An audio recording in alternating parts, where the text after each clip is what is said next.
At 66, I was healthy, independent, and living comfortably in the home my husband and I had paid off.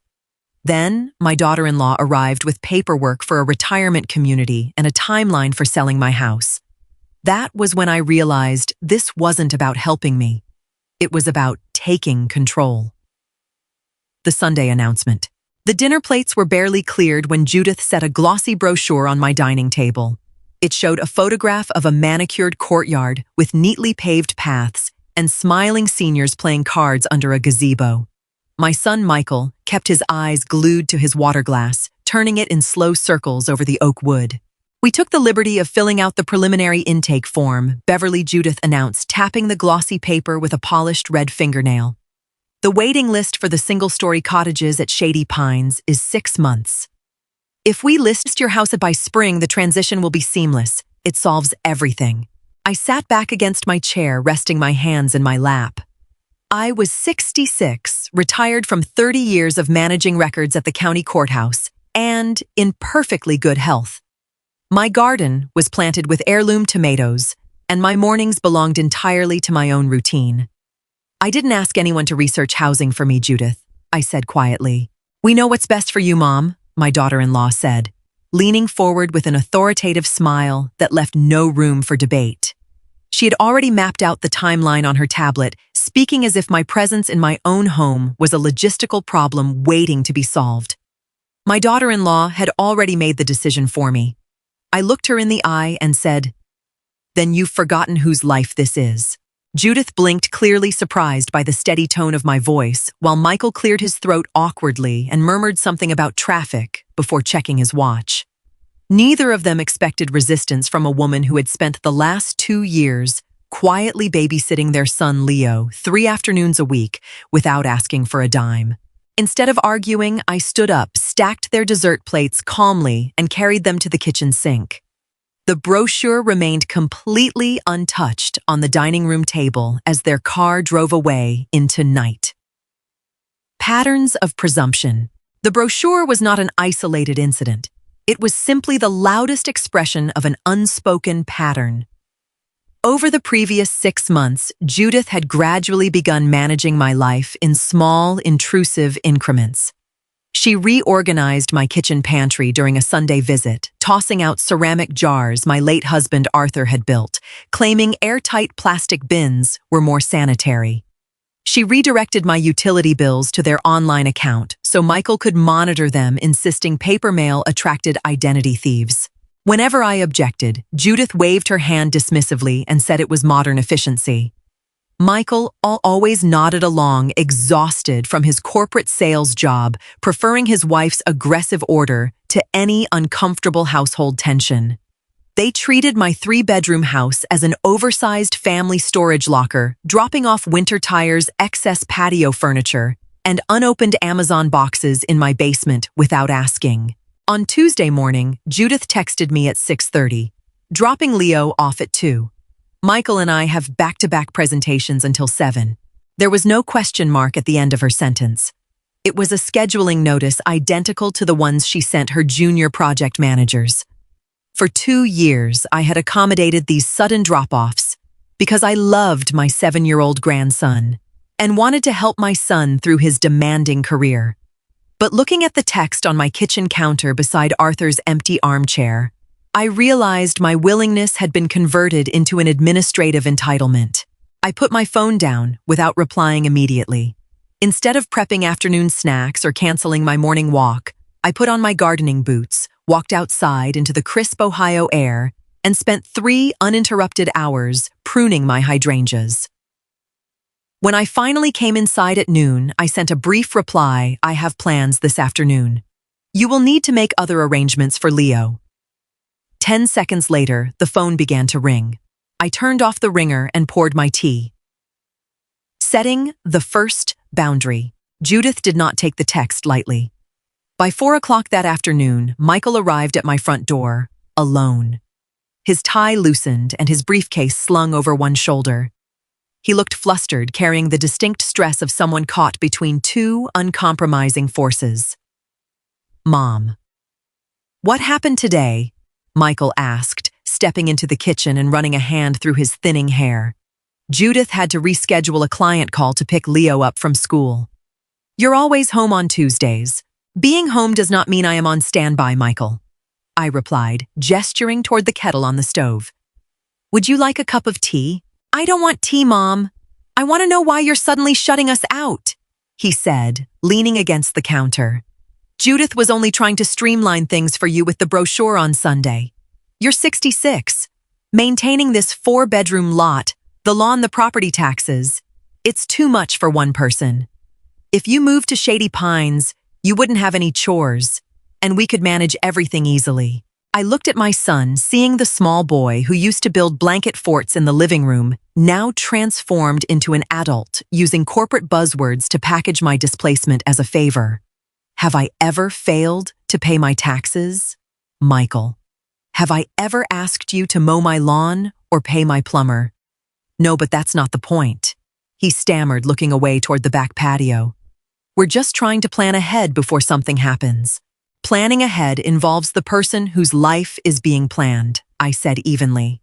Starting this week, I am unavailable for unscheduled babysitting. If you need childcare, give me 48 hours of advance notice, and I will check my schedule. Michael stared at me as if I were speaking a foreign language. He left 15 minutes later, leaving behind a silence that felt remarkably clean. The shared calendar. The following Monday, an invitation popped up on my email. "Judith Miller has shared Family Master Calendar with you." When I opened the link on my laptop, every day of my week had been color-coded in lavender. Tuesday and Thursday afternoons were labeled Beverly, Leo homework, and dinner. Saturday morning was designated Beverly, yard waste, drop-off. Most alarming was next month's entry on the 15th Realtor walkthrough, preliminary staging assessment. Judith had not heard a single word I said. Instead, she had treated my refusal as an administrative glitch to be corrected with software. That evening, I drove to the county library where my longtime friend Clara worked in the local historical archives. Clara and I had worked together in county administration for 25 years before our retirements. Over coffee in the staff lounge, I showed her the calendar on my tablet. "She's listing your house for an assessment," Clara asked, her glasses slipping down her nose in disbelief. "Without your signature on a listing agreement, no legitimate agent can touch your property.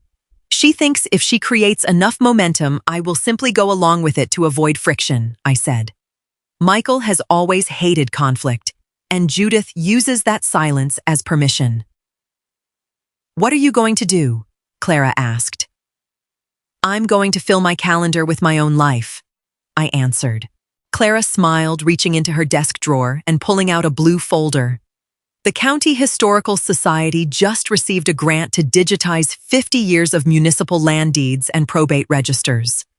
They need someone who knows the 19th century indexing system. It's 15 hours a week, paid stipend, totally flexible. I looked at the paperwork. For months, I had felt my world shrinking around school runs and Sunday roasts.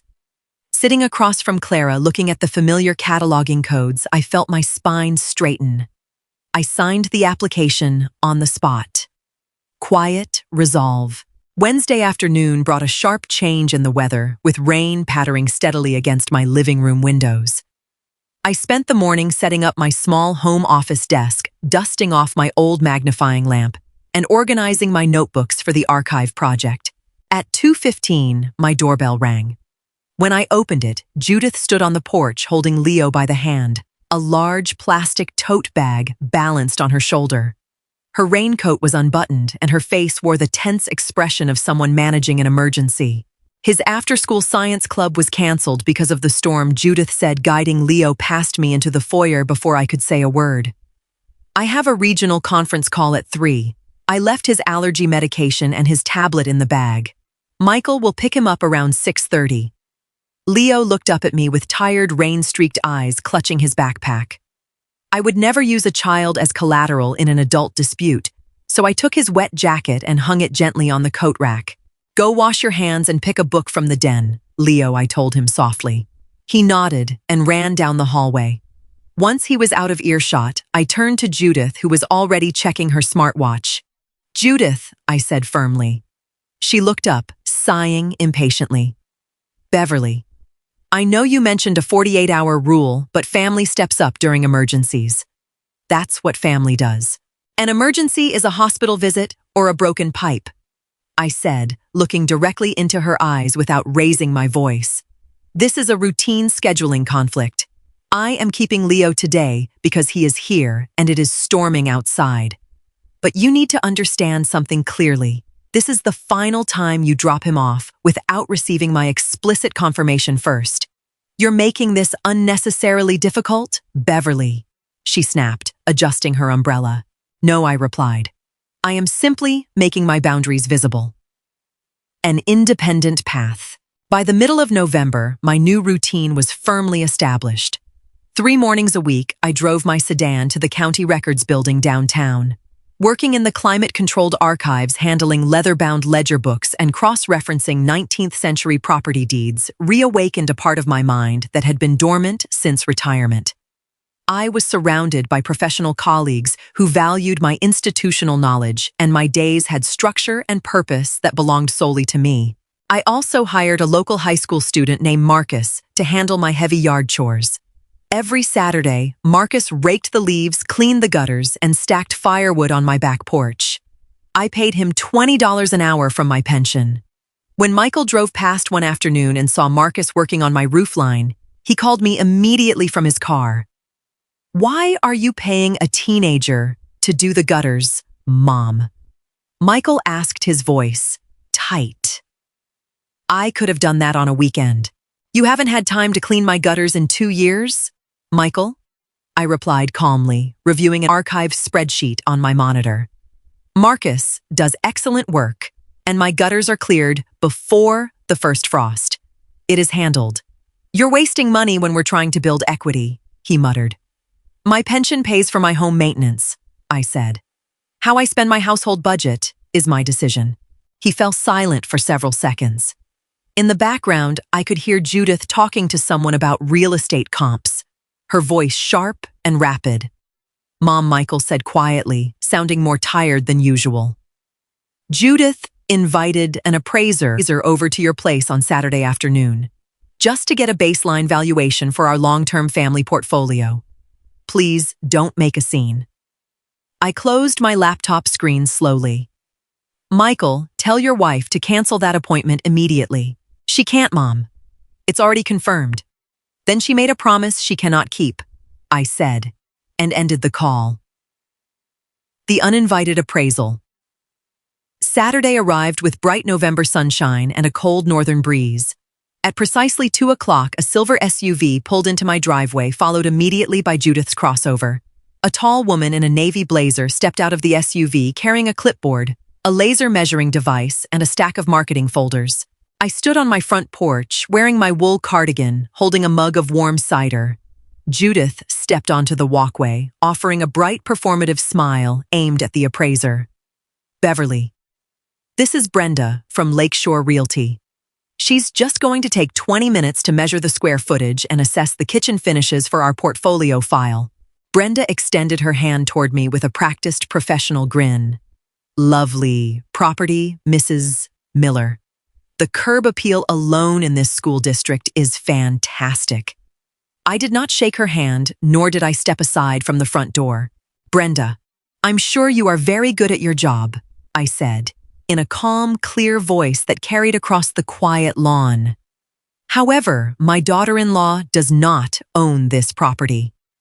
My name is the sole name on the deed. The mortgage is fully paid off, and this home is not for sale, nor is it open for assessment. Brenda froze her hand, dropping to her side. She looked between Judith and me, the professional smile instantly vanishing from her face. I was told the homeowner requested an informal market valuation.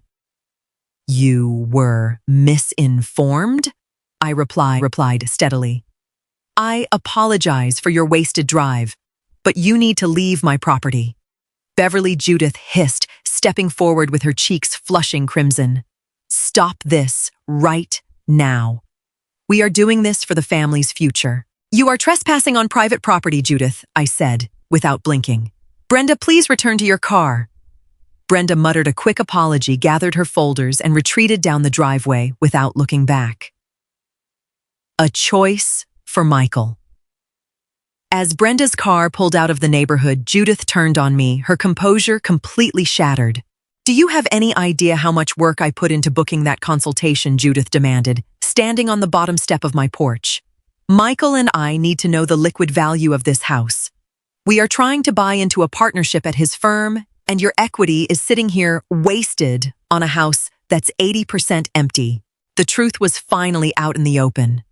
It was never about my safety, my loneliness, or my supposed inability to manage a staircase. It was about leveraging my debt-free home to finance their corporate ambitions. Before I could answer, a second car turned into the driveway. Michael jumped out, having driven over when Judith texted him that things were going wrong. He ran up the walkway, his eyes darting anxiously between his furious wife and his mother, standing calmly on the porch. "What happened?" Michael asked, out of breath. "Where's Brenda? Your mother just humiliated me and threw a top-tier agent off the property," Judith snapped, folding her arms tightly. "Tell her, Michael. Tell her that she cannot keep hoarding this asset while we struggle to finance your junior partnership." Michael looked at me, his shoulders slumping.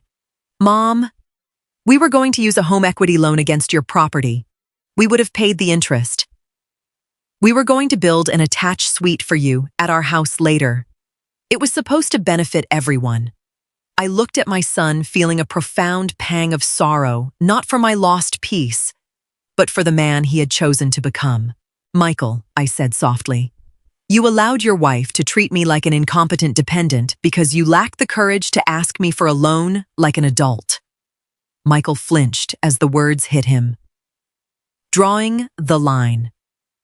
The silence on the front porch lasted a long time, broken only by the dry leaves scraping across the concrete driveway.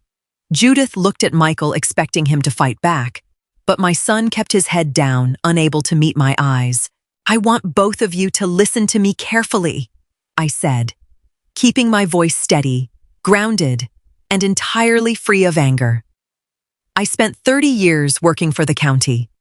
Arthur and I paid off this mortgage with our own labor, penny by penny, through recessions and hard winters. This house is not an asset for your portfolio. It is my home." Judith opened her mouth to speak, but I raised my hand slightly, and something in my posture stopped her. "I love you both. And I love Leo," I continued, "but I will not be managed. I will not be relocated, and I will not finance a lifestyle you cannot afford on your own. My schedule is my own. My property is my own. And from this moment forward, my home is no longer an open annex for your convenience." I reached into my cardigan pocket and pulled out the spare garage remote and the front door key Judith had held for 3 years. I held out my hand. "Keys, please." Judith stared at me in disbelief. "You're locking us out." "I am establishing standard adult boundaries," I replied. "You may visit when invited, just like any other family members." Judith reached into her purse, yanked my house key off her keychain, and slapped it into my palm before storming back to her car. Michael lingered on the driveway, looking small and defeated. "Mom," he whispered. "I'm sorry." "Go home, Michael," I said gently. "Be the man of your own household, not the manager of mine." A season of my own winter arrived with heavy snow, but my house remained warm, quiet, and completely my own. Michael and Judith had to make difficult financial adjustments. Without access to my home equity, Michael did not buy into the partnership that winter. Instead, he took on extra client accounts while Judith cut back on their luxury travel and enrolled Leo in a licensed after-school program at his elementary school.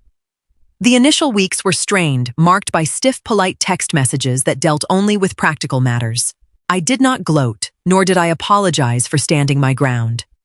I worked 15 hours a week at the historical archives, completing the digitization of the county's earliest land registry maps, an achievement that earned our team a commendation from the city council. On weekends, Clara and I took pottery classes at the Community Arts Center, and I hosted Sunday dinners once a month on my terms. By spring, the tension had softened into a healthier, more respectful distance. Michael called me every Sunday morning not to check logistics or demand favors, but simply to ask how my week had gone. When he brought Leo over to help plant my tomato garden in May, there were no spreadsheets, no real estate brochures, and no assumptions.